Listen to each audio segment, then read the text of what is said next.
Israeli authorities believe more than 1,000 pieces of artwork stolen by the Nazis were sent to Israel for safekeeping after World War II.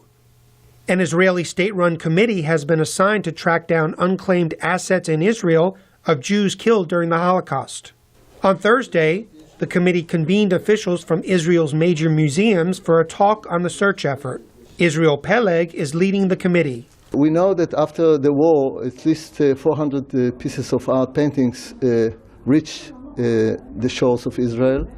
And the museum in Israel, the Israel Museum, has already publicized it. And we believe that the research, the provenance research, should be done now by all the museums in Israel, which they are cooperating very carefully with us. Peleg voiced hope the unclaimed artwork would find its way to descendants of its owners.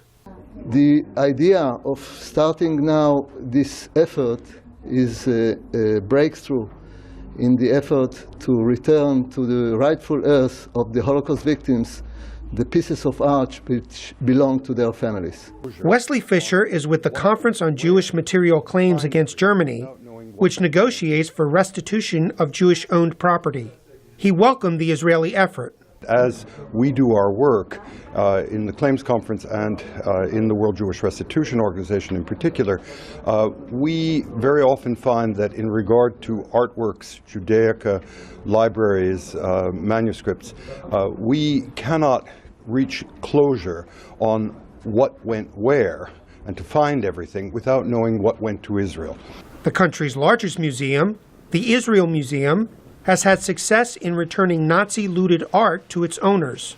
The museum houses 1,200 pieces of art stolen during World War II and shipped to Israel when its owners could not be found.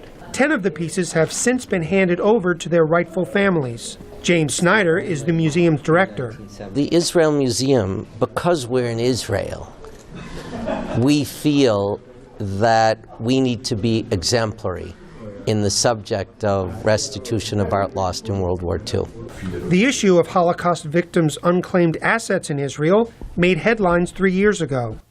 At the time, one of Israel's major banks agreed to pay $37 million to survivors and heirs for funds deposited before World War II by Jews who later died in the conflict. Mike Richman, VOA News, Washington.